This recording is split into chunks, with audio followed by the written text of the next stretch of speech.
দেশের ওপর আবারও সক্রিয় হতে যাচ্ছে বৃষ্টি বলয়। এর ফলে দেশের বিভিন্ন জায়গায় আকস্মিকভাবে বৃষ্টি হতে পারে বলে জানিয়েছে বাংলাদেশ ওয়েদার অবজারভেশন টিম। এই বৃষ্টি বলয়ের প্রভাবে দেশের বিভিন্ন এলাকায় কালবৈশাখী ঝড় ও বজ্রপাত হওয়ার শঙ্কা রয়েছে। এমন পরিস্থিতির মধ্যেই টানা 4 দিন ঝড় সহ বজ্র বৃষ্টির আভাস দিয়েছে আবহাওয়া অধিদপ্তর। বিস্তারিত শেখ ফরিদের রিপোর্টে।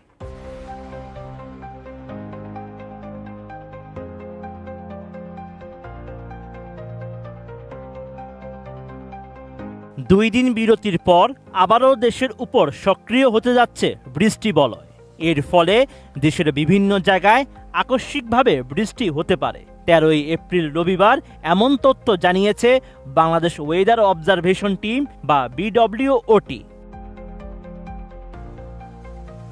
এদিকে আগামী 4 দিন দেশের বেশিরভাগ জায়গায় বৃষ্টি হতে পারে বলে জানিয়েছে আবহাওয়া অধিদপ্তর। সেই সঙ্গে থাকবে বজ্রপাতের প্রবণতাও এবং সারা দেশে তাপমাত্রা কিছুটা কমার সম্ভাবনা রয়েছে। 13 এপ্রিল আবহাওয়ার আগামী 96 ঘন্টার এক বিজ্ঞপ্তিতে এমন তথ্য জানায় সংস্থাটি। BWOT জানায়, বিরতির পর রবিবার থেকে বৃষ্টি বলয় আবারও দেশের উপর সক্রিয় হতে যাচ্ছে। এর ফলে দেশের বিভিন্ন জায়গায় আকস্মিক দমকা হাওয়া সহ বজ্রসহ বৃষ্টির সম্ভাবনা রয়েছে। মানে আকাশ এই পরিষ্কার, আবার হঠাৎ পশ্চিম আকাশে কালো মেঘ, সঙ্গে কালবৈশাখী ঝড়, এরপর বজ্রসহ বৃষ্টিপাত এবং পরে আবহাওয়া পরিষ্কার। বেসরকারি আবহাওয়া সংস্থাটি জানায়, এই বৃষ্টি বলয় আগামী 17 এপ্রিল হতে 21 এপ্রিল পর্যন্ত দেশের উপর সবচেয়ে বেশি সক্রিয় হতে পারে। বৃষ্টি বলয় ঝটিকা দেশের প্রায় 70 থেকে 80% এলাকায় বৃষ্টি ঘটাতে পারে।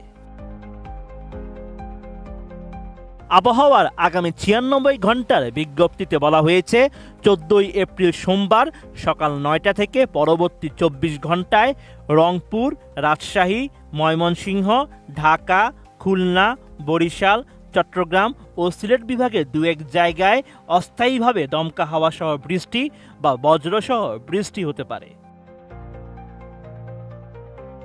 কোয়ালিটি সম্পন্ন আন্তর্জাতিক মানের CMT 500W CSRM committed for better still। 15 April মঙ্গলবার সকাল 9টা থেকে পরবর্তী 24 ঘন্টায় খুলনা, বরিশাল ও চট্টগ্রাম বিভাগের কিছু কিছু জায়গায় এবং রংপুর, রাজশাহী, ঢাকা, ময়মনসিংহ ও সিলেট বিভাগের 2-1 জায়গায় অস্থায়ীভাবে দমকা হাওয়া সহ বৃষ্টি বা বজ্রসহ বৃষ্টি হতে পারে। 16 এপ্রিল বুধবার সকাল 9টা থেকে পরবর্তী 24 ঘন্টায় ঢাকা, ময়মনসিংহ, খুলনা, বরিশাল, চট্টগ্রাম ও সিলেট বিভাগের কিছু কিছু জায়গায় এবং রংপুর ও রাজশাহী বিভাগের 2-1 জায়গায় অস্থায়ীভাবে দমকা হাওয়া সহ বৃষ্টি বা বজ্রসহ বৃষ্টি হতে পারে। 17 এপ্রিল বৃহস্পতিবার সকাল 9টা থেকে পরবর্তী 24 ঘন্টায় রংপুর, রাজশাহী, ময়মনসিংহ, ঢাকা, খুলনা, বরিশাল, চট্টগ্রাম ও সিলেট বিভাগের কিছু কিছু জায়গায় অস্থায়ীভাবে দমকা হাওয়া সহ বৃষ্টি বা বজ্রসহ বৃষ্টি হতে পারে। আবহাওয়া অধিদপ্তর আরও জানিয়েছে, এই সময়ের মধ্যে দেশের অন্যত্র আবহাওয়া শুষ্ক থাকলেও আংশিক মেঘলা আকাশ দেখা যেতে পারে। তবে 4 দিন জুড়েই বজ্রসহ বৃষ্টির প্রবণতা বাড়বে এবং তাপমাত্রা ধীরে ধীরে কমতে থাকবে। Sheikh Farid, ATN news.